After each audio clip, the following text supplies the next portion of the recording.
and the popular culture. Does that make sense? Yes? Okay. So, too much light.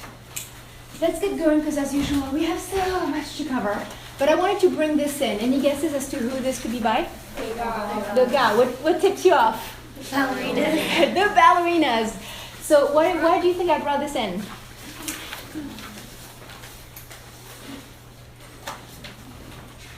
Anything different from the other ballerina pictures I showed you? There's a guy. There's a guy! Totally! And who is he? Creation. He's the creep. Totally! That's so exciting. He's the creep. Okay. In your life, the likelihood of you encountering one of those ballerina pictures is very high.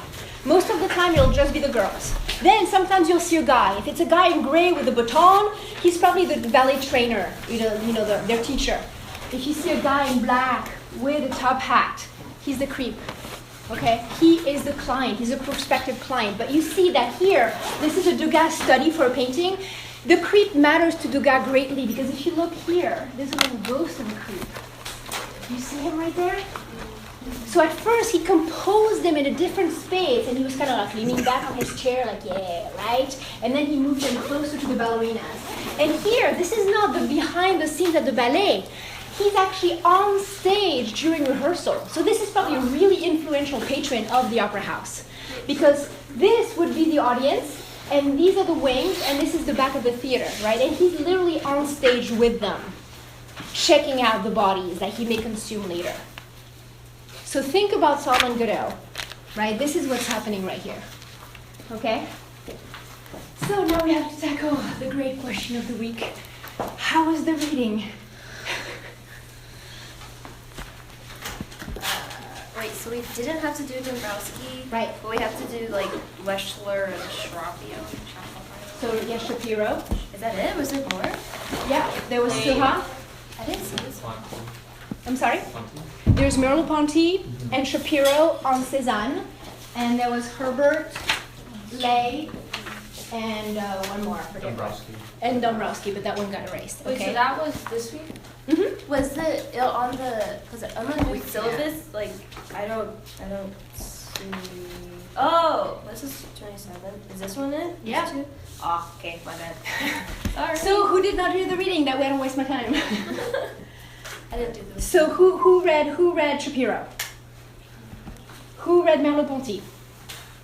A couple of you. Okay, who read Lay? Okay, so we can have a discussion. Cool. All right. But it was a lot of reading and it was hard reading. Okay? And who read Herbert? Okay, so a couple of you read the Herbert. Okay, so you all have to work together and then we're going to have a great discussion. Yes? Yes. Okay. This is our friend Seurat. Okay? Sadly, he died at 31. Very, very young guy. And this is his palette.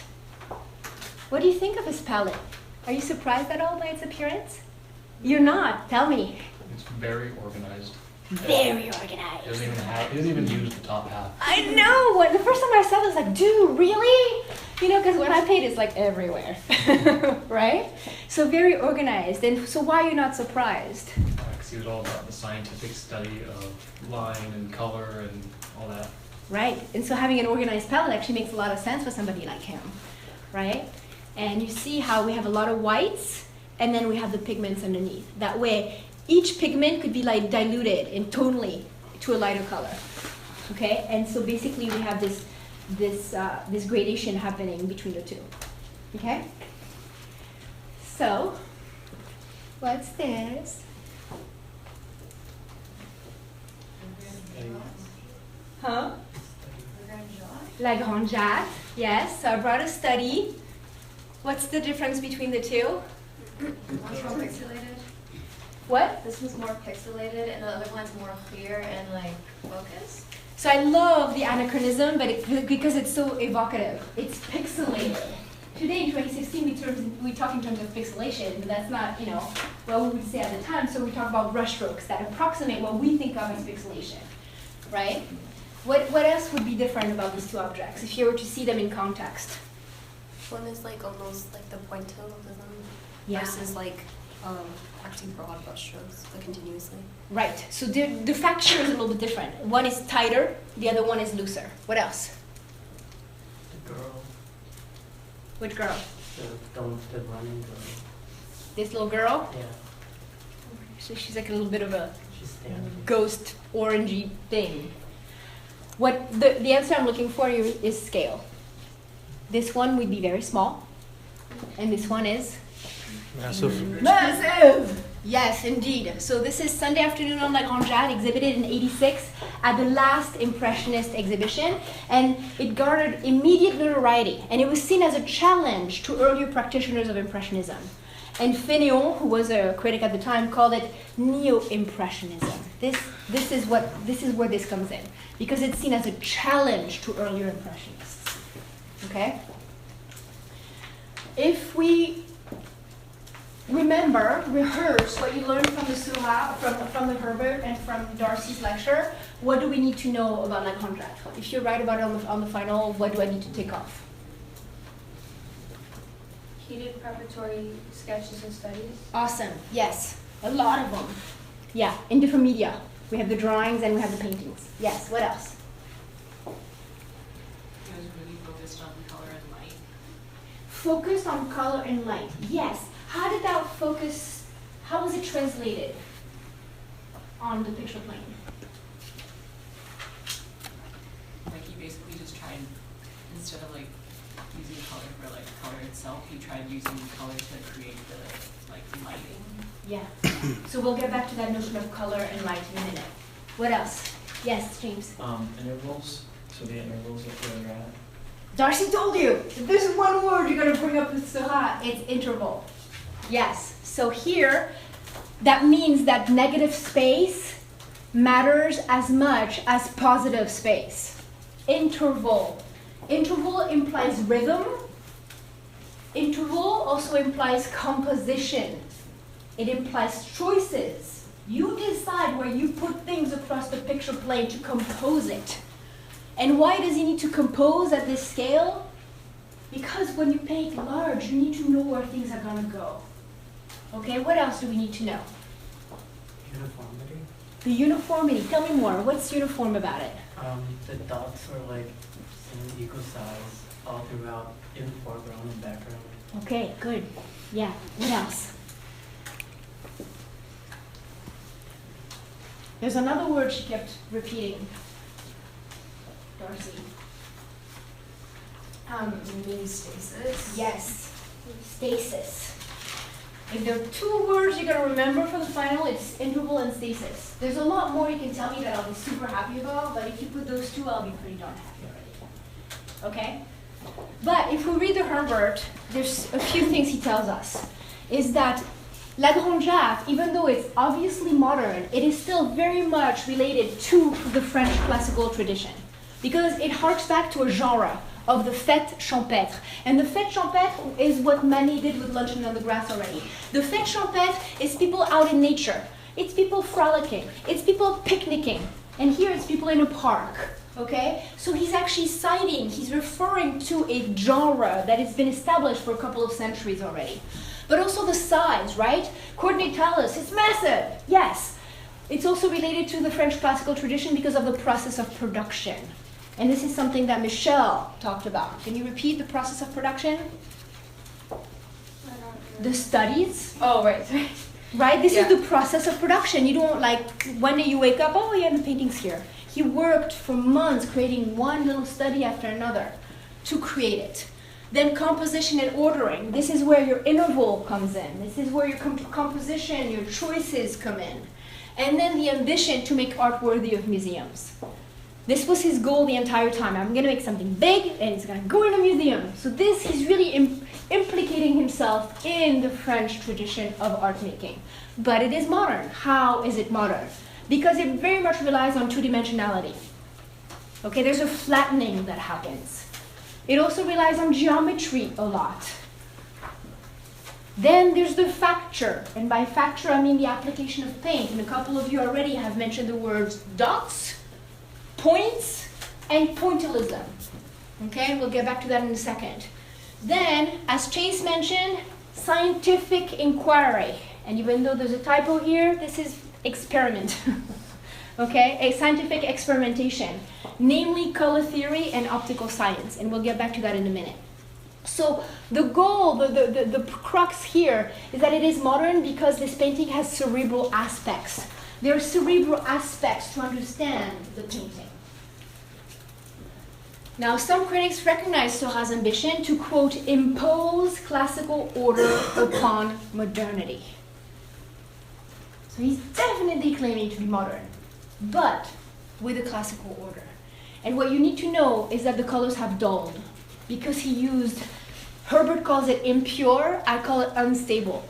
He used unstable pigments, especially his yellow. His yellow was very unstable, and so it's kind of faded. Okay? So big painting. Okay? What the Herbert also tells us that Darcy did not get to the other day is the primitive. What does Herbert mean by the primitive in Seurat's painting? Doesn't it mean that it's anything that was like different than the norm? Or It's classical tradition? Yes. He gives us a date, though. So it's something after something. Anybody else remember? Or some other influences from the history of art? Egyptian? Yes, definitely Egyptian. Okay, this is what he's referring to.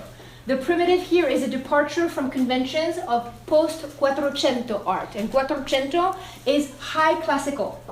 It's the high classical era. We're talking about the 1400s. What happens in the 1400s, right? This is when we go from here to contrapposto. And when we have sinuousness, we have harmony, and we have movement. This is what the high Renaissance is all about.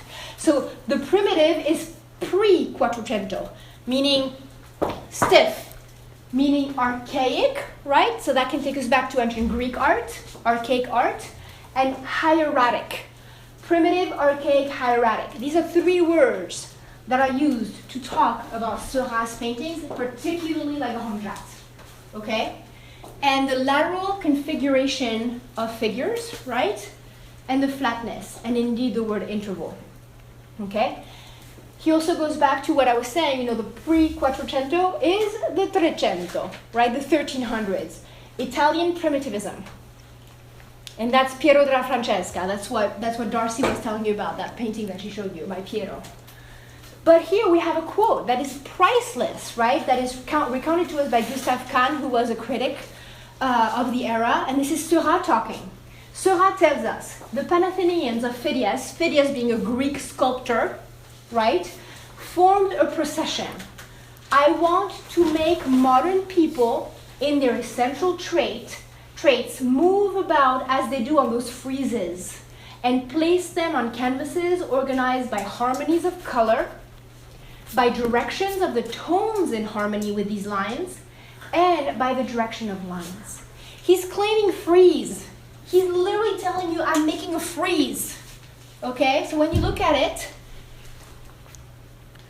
bodies, flat bodies organized across a picture plane in a frieze. And he's looking back at ancient art. And he cares about the directions of tones and collaborations of harmonies and lines, the directions of lines. And I think you can really see it here. We have a lot of verticals. We have a couple diagonals in the shadows and along the side over here. So lines matter to him. Any questions about the primitive? What Herbert means about the primitive in Seurat? Right? Egyptian, Greek, pre-High Renaissance Italian.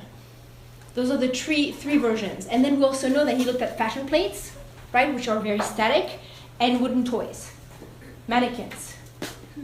Is that clear? Yeah? Okay. So,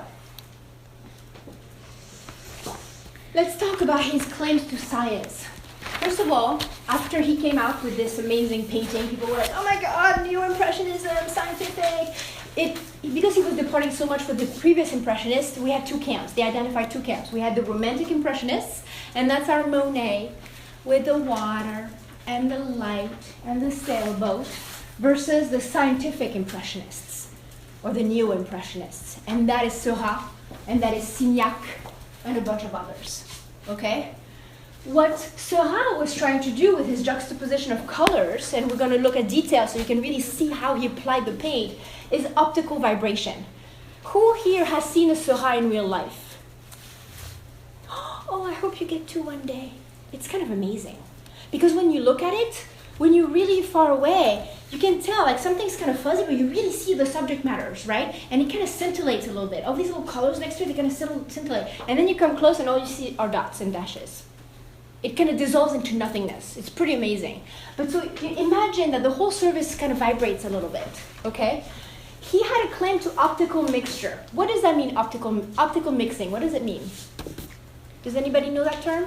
That the colors, oh, I guess you can. Go ahead. That the colors would actually mix like in your eyes, not on the actual canvas. Exactly, that's the claim. Optical mixing is that I'm not gonna give you green, okay? I'm gonna put blue, and right next to it, I'm gonna put yellow, and when you back up, it's your job. Your eye is gonna make green. Okay, so that's the claim. And a lot of his friends, Seurat's friends who died so young, right? They kind of perpetuated that claim of optical mixing. But guess what? Seurat used green all the time. Okay, so he actually pre-mixed a lot of his pigments. But even when he tried to really divide his pigments, it didn't quite work. Because when he was reading the science manuals he was reading were dealing with optical light. Light going through a prism that became color. And light does not behave like pigment. And pigment does not behave like light. So the optical mixing never quite worked out. Okay? But he was trying to approximate scientific color light. So he referred to his art as chromoluminarism, right? So chromoluminarism, literally chromo color, luminarism, light. Okay? However, he was innovative in that sense that his strokes are nearly regular across the picture plane, and they get systematically smaller. So when you see a Seurat, it's not just, there's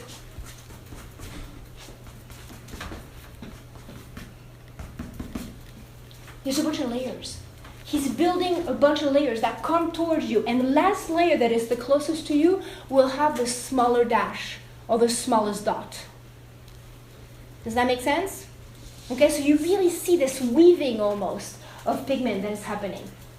Now, pointillism, yes? Did he like do that for like 6 by 10? Like dot by dot by dot by dot by dot? Oh, he did much bigger, yeah. He did. Yeah, La Grande Jatte is big. It took him a long time. Yeah. And so pointillism is not necessarily about dots per se. It's about dashes. Because the critics, the people who made up that word, they were not referring to dots. They were referring to the action of stitching. Right? If you read the Herbert, it's about tapestry. And when you do a stitch on tapestry, it's actually a dash. And in French, it's called a point. A stitch is a point. So the point is not a dot, the point is a stitch. Okay? So think about it. It's not necessarily dots, it's more dashes. And some people don't really like the term pointillism, so they'd rather call it divisionism. Simply because each color and each stroke is applied to the picture plane separately from the one next to it. There's no blending from one into the next. They exist as their own entity. They are divided from each other. So divisionism. You'll see that. Okay? Any questions about all that? We good? Okay. So, I have a bunch of details. Stop me if you want to say something or have a question.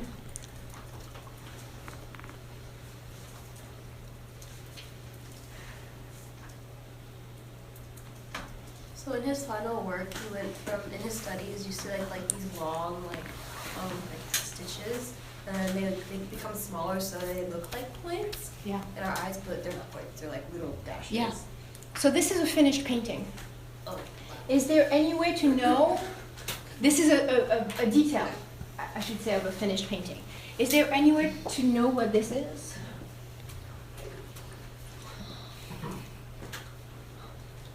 This is another detail. Look at this. All of this is almost all the same color. We do have a little purple, we do have a little yellow, but that's a ton of white. But do you see how there's versus, right? The different orientation of the brush strokes and how below they do look like this is wrong. and then it's been covered by other brushstrokes. Think of the labor. Think of the discipline. Think of the systematic application of paint. It's almost mechanized. You almost have to be a robot to work this way, right? And if you look back at this one, it's like, look at the purple-blue color. It's almost evenly applied. If you can measure, I think they're almost all the same distance from each other. Talk about interval. So there's an interval in between the figures, but there's also interval in between the application of the same color. Yeah. Did we have like a system for which direction each stroke would be? So sometimes he would just do all of them in some areas, and sometimes, as you can see here, he would actually conform to the shape of what he was painting. So here, you'll see in a second what this is supposed to be. Everything is kind of this diagonal stroke, right? Look how even this is, how democratic it is. This treatment of the dash is the same everywhere. So there we're coming out a little bit, right? We're zooming out. So you can kind of recognize maybe this as a, what could this be? A boat, right? So now you're like, okay, I know what this is. This is the painting. Wow. So what I showed you at first was this. I showed you that little corner. Then I think I showed you like this with all the white, right? And then I don't know what the other one was that had the diagonal thing. But it actually comes out looking like something, right? But think, and this one isn't as big as like Grand Jade, but the discipline it takes to actually put one dot after another, okay? So let's go here. What is this? Les poses, yes? Yes, so we have, how would you describe it to somebody who's not in the room? You're on the phone with them, what do you see? Three nudes in different positions. I'm sorry? Three nudes in like different positions. One is like not facing us, one is a profile, one is a frontal view. Okay. What else would your interlocutor need to know? The Grand Jade is on the wall. That Grand Jade is on the wall. Yes, Charlotte? Their neighbors, Their neighbors? like laboring. Oh, they're labor. Yes, laborers. They're working bodies. So if you were to just tell me three nudes, you know, front, da da da, I would say, oh, you're looking at like a Titian kind of painting? And you would say, No. why? It's clear that they're models and working because one of them is taking off her stocking. Oh, the great ambiguity. Is she putting it on? Is she taking it off? We don't know. Look at the shoes, the umbrella, the clothes. This is a corset, right? So this posits us in modernity. This is modern Paris. These are ladies who've taken off their clothes purportedly to do this. And then there's a whole sector of Seurat literature that posits, wait, is this three women or is it one woman? Is this like a comic book where you see the temporality of her, like before she poses, then she's posing, and now she's putting her clothes back on to go home? Ah, we don't know, right? There's a lot of ambiguity in this painting that deserves so much more time. It's kind of fascinating. But he did a lot of studies. This one is really, really big, okay? And it's at the Barnes Foundation in Philly if you want to go. But I want to show you a study. This is at Orsay, okay? So I tell you the painting itself is really, really big. This is a detail of that. This entire painting is this big. That means that her face is about that big. When you see it in real life. When you go to the museum, you have to go, like seriously. I've seen people almost fall into the painting because they're trying to get so close. Because see this dot right here? I have a pretty good camera and now it's blown up on your screen. With your naked eye, you probably could not see that dot. It's so small. I believe that he worked with a magnifying glass, with a needle, and he would go. But think about how you have to choose which color you put next to which one to make you believe in the recession of that orbital cavity. to make you believe in the swell and the blush of that cheek, to make you believe in the darkness, the shadow under that chin. It's this big. I'm not even exaggerating. Tiny. How amazing is this? I remind you, Seurat is living in a world where medical science and technological science and optical science is booming. It's really, really booming. And so he's interested in optics, right? He's interested in color theory. But guess what? He's probably heard talk about this newfound reality, truth, that guess what? Our world and us as bodies, we are molecular beings. We are all made of atoms. And technically, nothing is solid. See how there's no outline, there's no surface? If I were to put my fingers through, she should just dissipate. Technically, this table should do the same thing. It's made of atoms. It should not be solid, right? And so even though this does not look like a bougreau, it doesn't look naturalistic, like, oh my God, I can totally lick that skin, right? Based on what we know at the end of the 19th century in terms of molecular composition of the world, this is more true to the world as it is known than neoclassicism. And this, in a way, decries neoclassicism as a lie. Because guess what? Neoclassicism is predicated on surface. Neoclassicism makes you believe in surface. It makes you believe in the satin. It makes you believe in the surface of the water. It makes you believe on that strand of hair on that chick's head. But really, surface does not exist. Okay? And he probably heard talk about this, and whether or not it is proven, his atomizing of his figures is really relevant in a world that is really so scientifically, aware at that point. Okay? But this is, if you ever get to go to Orsay and you see this, this is amazing. Amazing. Okay? I also wanted to bring you the attention to this in French, poseuse versus modèle. So in English, there's really no equivalent, but he calls them les poseuses. In French, when you have a model, you just call her les modèles. It would be, that's their job, that's what they're doing. But the poseuse means people posing, right? So it's very much emphasizing the labor that Charlotte was talking about. These are not just models and we happen to see them in the studio. No, these are people posing as models so that Seurat can show them in the action of working. And again, purportedly to then be part of La Grande Jatte, perhaps. So there's a bit of a difference here. Okay, any questions about anything so far? All right. So now we're getting into Howard Lay territory. What is Lay's argument?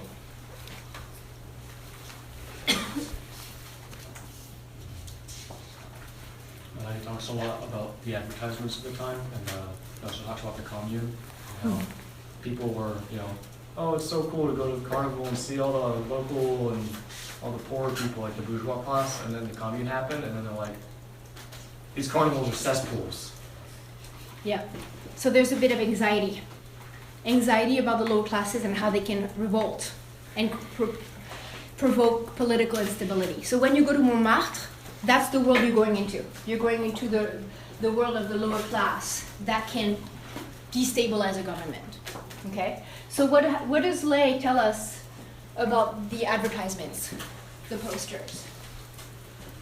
They're like, he called it like a quiet like revolution, because it was like more like common, like leaving kind of like stuff that you would say like would be more like of the commune era, like that kind of feel, like just like very like bohemian, but also so you can pass it off as like, hey, like look at this rabbit dancing in the pot, like haha, this is so clever, this is so funny, but then also be like sort of almost like a tribute to like the past of like the revolution. Yeah. So there's a double message here. There's the primary message that is the joke, right? And then there's the fear of getting it and not getting it. If you just get the initial, oh, it's a bunny in a pot, that's funny, but you're missing the whole political commentary. But then if you move to the second part of the article, when he talks more about this kind of poster, right, moving away from the commune, what is his argument?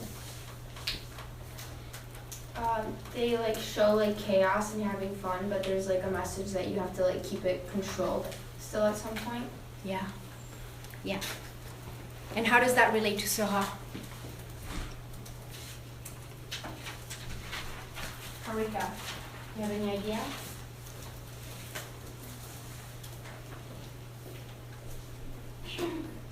You're not sure? Can somebody help her? It's depicting like really like chaotic scenes and stuff, but he's still doing it with his like mechanical way. So he is doing it with his mechanical way. What's your argument about the chaos? Like he's depicting scenes that are seen as like really rough Mm-hmm. and sort of just like out there. But he's organizing it in a way that the chaos is no longer there. Is that kind of what you're saying through the mechanization of the dart? Yeah. Okay, Chase. I mean, his systemic use of line, those upward, that's repeated throughout the painting. Also, the highly organized way that he arranged the figures. Mm-hmm. He did that to try to suggest like the emotion that normally you would say like joy is like can't be contained. Right. But his argument is that the containment is what creates the joy. Good. So that's actually a different argument. It's from the Herbert, and it's him looking at this mathematician, which we're going to get to in a minute. But there's another argument here, Charlotte. Well, he argued that like this like perverse lower class entertainment had become like commercialized, and like these posters have been like mass printed. They're kind of like exploiting that lower class culture. So that's part of the argument, right? Indeed. That those posters are mass produced, right? And so they're a representation of entertainment, these posters. They're literally trying to lure you in to the sites of entertainment. But what is Howard Lay's argument about the relationship between Seurat and the posters? He's not representing like modern life, but more like focusing on the representation, like actual like commercialized, like representation. Thank you. That's exactly it. Seurat is not representing the entertainment in Montmartre. Seurat is informing his representation of entertainment in Montmartre as the poster. It's mediated by the poster. He's giving you the poster. He's not giving you the actual entertainment. He's not giving you the vulgar. He's not giving you the low. He's not giving you the, titillation of slumming. He's giving you the sanitized version of come to the cabaret, right? And you have to understand that posters have to be simplified graphically and visually for graphic impact, for visual impact. To say, you're walking down the street and you see this, you're like, ooh, I want to go there. I want to be entertained, right? And so this is what posters were doing. You see how we have one overall color, that yellow is kind of calling out at us, but everything on the picture plane is simplified. This is called synthetic, synthetique, right? You synthesize the composition to simplify it so that a person walking by can catch the information really quickly. So this is the mediation. Seurat is not painting, he's not painting for you the entertainment that you're going to see. He's painting for you the poster, advertising the entertainment. Yet he's making it into supposed high art, right? And he's making it into a one-of instead of a multiplied object of low consumption, okay? But he's not painting the actual entertainment. And that's why Lay here, he says, the Chahut is an exercise in contradiction, a performative mediation of the incongruities of modern spectacle. Because the modern spectacle, here is the poster, it's not the actual show. It's also the dichotomies of, oh, but she's so beautiful and he's so ugly. There's a bunch of contradictions all at once. This is about the can-can. The can-can is all about little motion, right? And yet they're like, not gonna move ever. Did I really? By jumping around, I stopped this? Seriously? You gotta be kidding me. This computer hates me. I was over there. How did that happen? Seriously. You guys have missed it in my first section. I've had issues with this screen all the time. Okay. All right. But stasis. Oh my God, stasis. Cabaret entertainment is all about movement. It's about dance. Literally, you're supposed to go see a dancer. And here, there could not be anything more, static than these ladies. And the repetition, right? Boom, boom, boom, boom, boom, boom. Okay? Then this is what you were talking about, Chase. Up. Everything is up, up, up, up. Even his pinky is up. Up. This is mathematician Charles Henry. He discussed the emotional properties and symbolic meanings of lines and color. Lines as emotional signs, he believed. He believed movements which obeyed to rules of mathematical relationships were linked to physiological sensations. We don't believe that Seurat knew this guy personally, but his friend Signac did. So it's very likely that him and Signac sat around discussing these theories and they decided to implement it in their painting of up, up, up, which you see here in the circus as well. Okay? This was on show when he died. Very dull painting. Again, the yellows are unstable, so they faded quite a lot.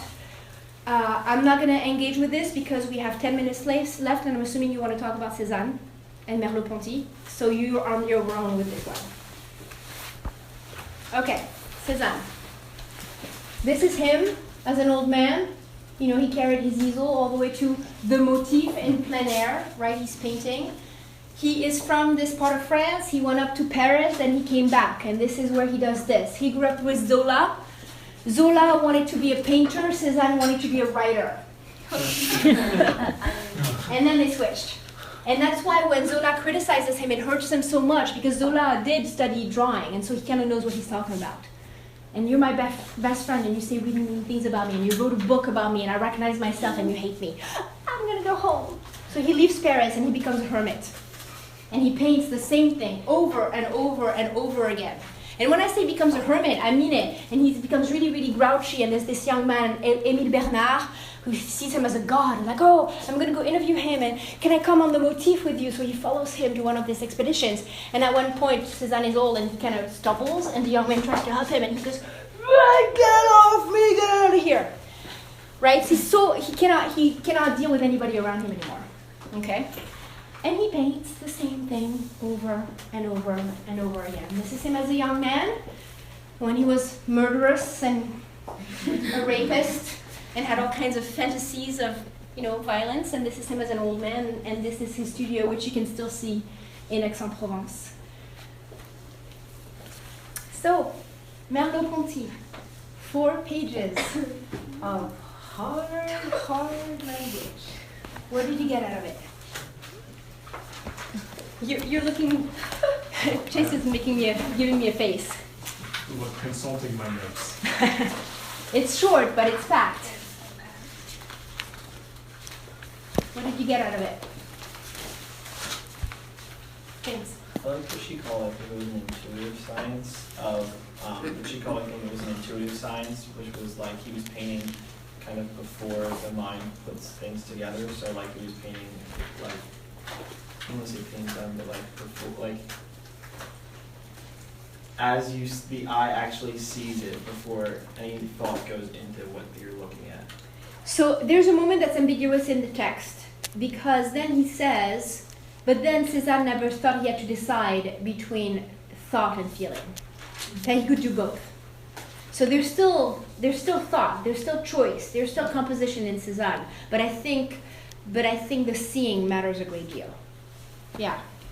I think they talk about what they call the lived perspective. Yes, tell me. Which is what we actually see, but it was a comparison between like what neoclassical art or what studied academic art did at the time, which was a scientific understanding of how things should look. Yes. But he argued that Cézanne understood that the way humans perceive things is not always the way that they are scientifically supposed to be represented. So Or conventionally or artistically, yeah. Right. So his paintings are more representative of how the human eye actually sees, rather than how things will exist in space mathematically or measured.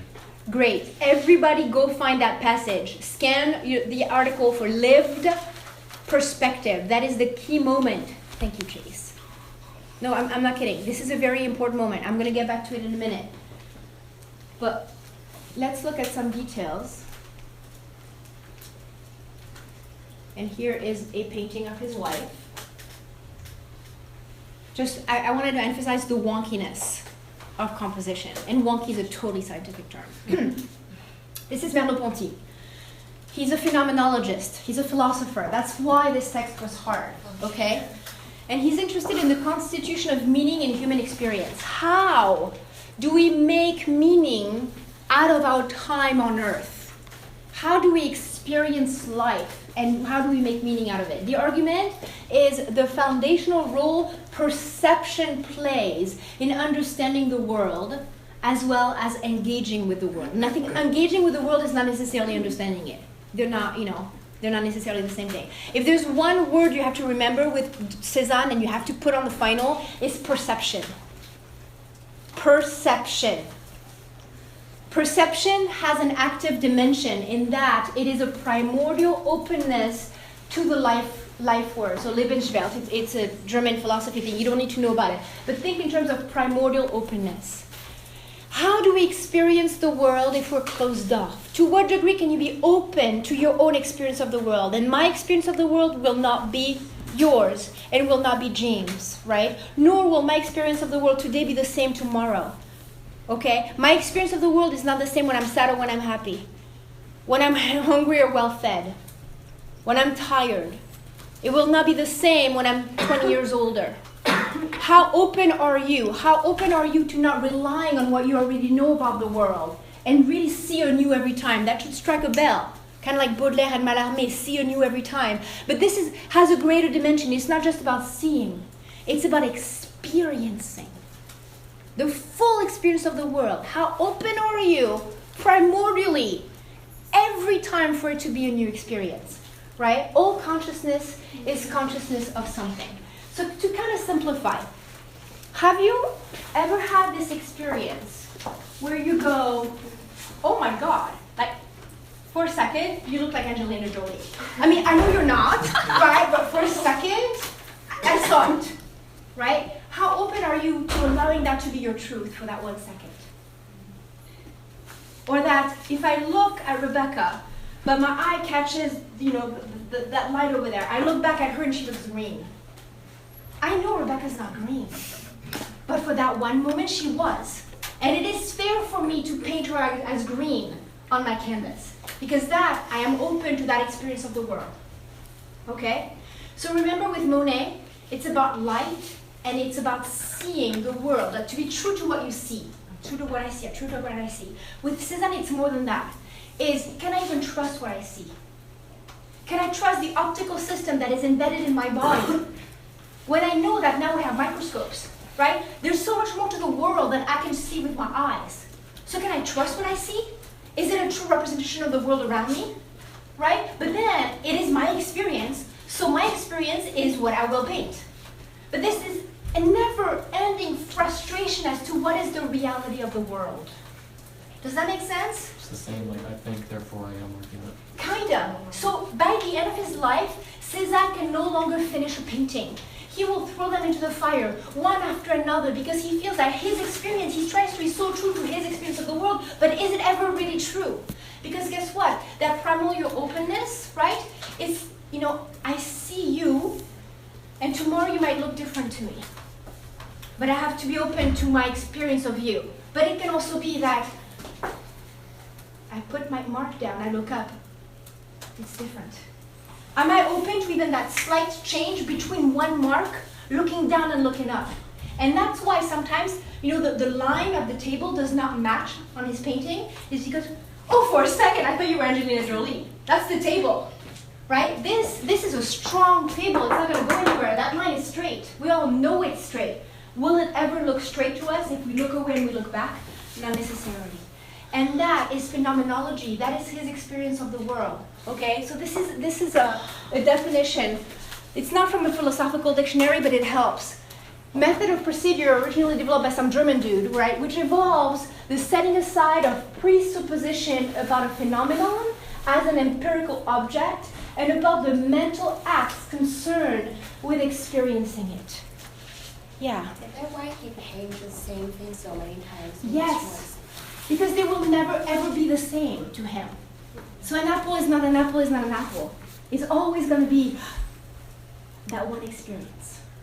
Okay? And so it's not, again, forget presuppositions, forget training, forget what you know, and be open to the mental act of experience. Again, it's more than just seeing. The mental act of experience, yeah. A simpler, or like a way that I think was told about this kind of concept was that our eyes are just like anything else that humans create. Yeah. It's like a model for the way that, it's a model to represent how the world is that just happens to be very, very useful for humans. But you can mess with it very easily. Mm-hmm. Like one simple way to mess with our model of the world and realize that it's really subject to outside things that can really change your perspectives is when you get drunk. Mm-hmm. Because now all of a sudden the world starts spinning and it starts getting really weird. And like that experience is a very physical one that it demonstrates like explicitly that our perception of the world is subject to change. Yeah. And it's like, it's not something you can trust just by on like given at Yeah. face value. Great. Does that help everybody? Is that why he paints the apples like a bajillion times? Cool. Because like the different ways he experiences it, like Yeah. it can be supposed to do like his boyhood with like Manet, and then like just his not Manet with Zola, and then like rejection of Zola, and just like his different feelings Mm-hmm. in the different paintings of apples. Like it's constantly changing. Yeah. So if we think about those apples in the phenomenological approach of Merleau-Ponty, of course Shapiro gives us a whole other reading of those apples. Do we have time to go? We have 2 minutes. All right, you have 2 minutes. Do Shapiro for me. Apples of Cézanne. You like girls. He just didn't know how to talk to them. He's like, hi. All right, so Shapiro argues that it's a displacement of unresolved feelings for women, that he paints apples over and over again. Apple of my eye. We're not going to have time to do this justice, so we will pick this up next week, okay? Because this Cézanne is very complex. It's not you, it's hard.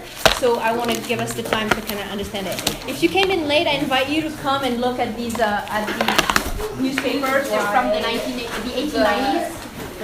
And just to see how this very conventional mode of representation departs from what Seurat and Cézanne are doing. But technically it says pretty close. Oh, That's why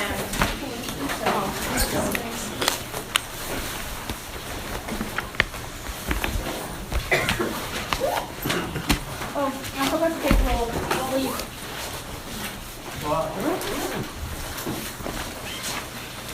Beatrice, Maggie, Ruby, Riley, Charlotte, here, Hannah, here, Harika, Lorelise, here, how are you? Alice, here, Michelle, here, Rebecca, here, James, Anne, Hugh, here, Chase is here,